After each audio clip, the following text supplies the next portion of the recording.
കേരള ചരിത്രത്തിലെ നിർണായകമായ നിരവധി സംഭവങ്ങൾ തെരഞ്ഞെടുപ്പിൽ വലിയ രാഷ്ട്രീയ അട്ടിമറികൾക്കും വഴിത്തിരിവുകൾക്കും കാരണമായിട്ടുണ്ട്. പലപ്പോഴും അനേകം സംഭവങ്ങൾ ഭരണകക്ഷിക്കെതിരായ പ്രചരണ ആയുധങ്ങളായി മാറുന്ന സാഹചര്യങ്ങളും ഉണ്ടായിട്ടുണ്ട്.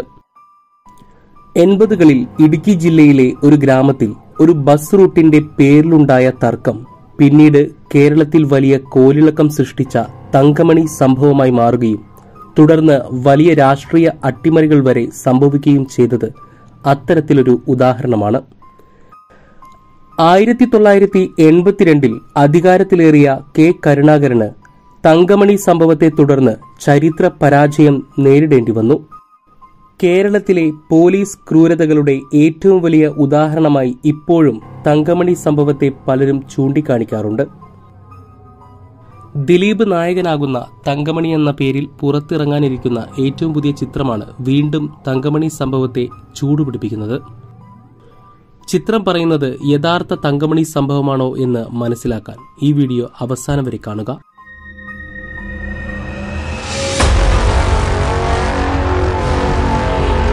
നിരവധി നാടകങ്ങളും സാഹിത്യ സൃഷ്ടികളും കവിതകളുമെല്ലാം തങ്കമണി സംഭവത്തെക്കുറിച്ച് രചിക്കപ്പെട്ടിരുന്നു. ഇപ്പോഴിതാ ഏറ്റവും പുതിയ ദിലീപ് ചിത്രവും തങ്കമണി സംഭവത്തെ ആസ്പദമാക്കിയാണ് പുറത്തിറങ്ങാൻ ഇരിക്കുന്നത് എന്നാണ് പറയപ്പെടുന്നത്.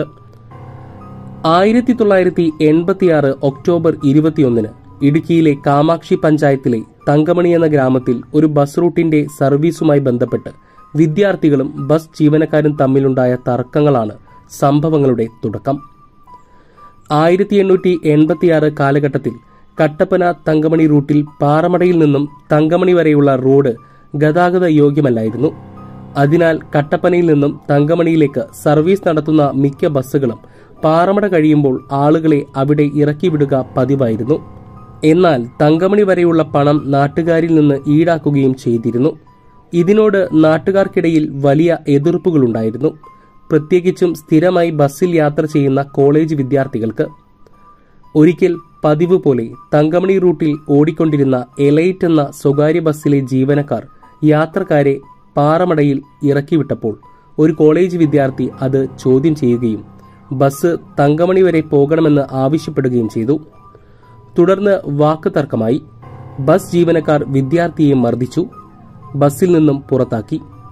വിവരമറിഞ്ഞ പ്രദേശവാസികൾ തൊട്ടടുത്ത ദിവസം ബസ് വന്നപ്പോൾ തടയുകയും ബലം പ്രയോഗിച്ച് തങ്കമണിയിലേക്ക് കൊണ്ടുവരികയും ചെയ്തു. വിദ്യാർത്ഥിയെ ആക്രമിച്ച ബസ് ജീവനക്കാർ മാപ്പ് പറയാതെ ബസ് തിരികെ കൊണ്ടുപോകാൻ സാധിക്കില്ല എന്നറിയിച്ച് നാട്ടുകാർ തങ്കമണിയിൽ സംഘടിക്കുകയും ചെയ്തു. എന്നാൽ സംഭവത്തിൽ പ്രകോപിതനായ ബസ് ഉടമയായ ദേവസ്യ കട്ടപ്പനയിൽ നിന്ന് പോലീസുമായെത്തി ബസ് ബലം പ്രയോഗിച്ച് കൊണ്ടുപോകാൻ ശ്രമിച്ചു. ഇത് പോലീസും നാട്ടുകാരും തമ്മിലുള്ള സംഘർഷങ്ങൾക്ക് കാരണമായി. പോലീസ് പ്രദേശവാസികൾക്ക് നേരെ ലാത്തി വീശി. ജനങ്ങൾ തിരിച്ച് പോലീസിന് നേരെ കല്ലെറിഞ്ഞു. ഇത് പോലീസുകാരെ കൂടുതൽ പ്രകോപിതരാക്കി.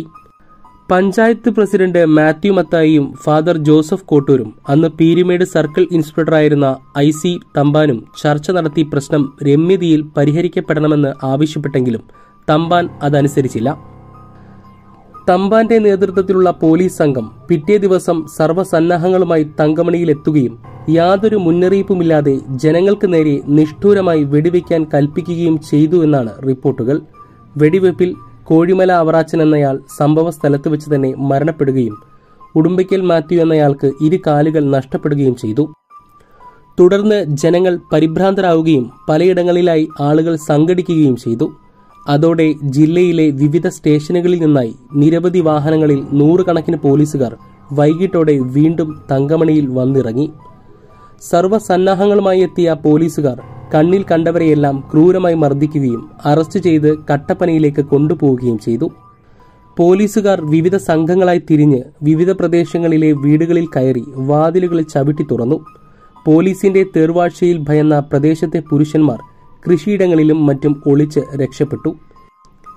ഈ സമയത്ത് വീടുകളിൽ സ്ത്രീകളും കുട്ടികളും തനിച്ചായപ്പോൾ പോലീസുകാർ സ്ത്രീകളെ കൂട്ടബലാത്സംഗത്തിനിരകളാക്കി എന്നായിരുന്നു പിന്നീട് പുറത്തുവന്ന വാർത്തകൾ.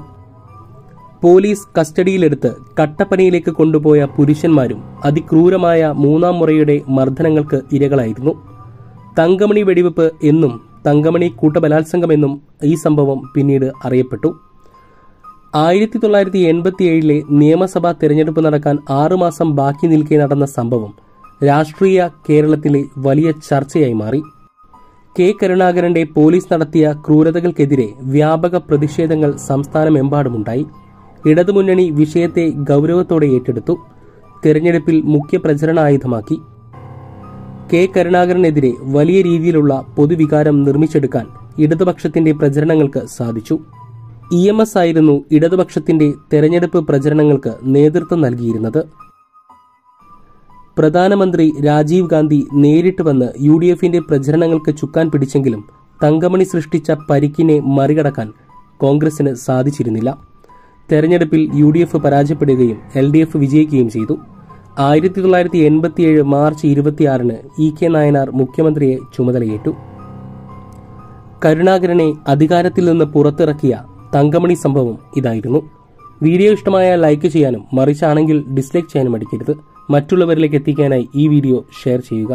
ഇത്രയും പറഞ്ഞുകൊണ്ട് ഇന്നത്തേക്ക് വിടാം.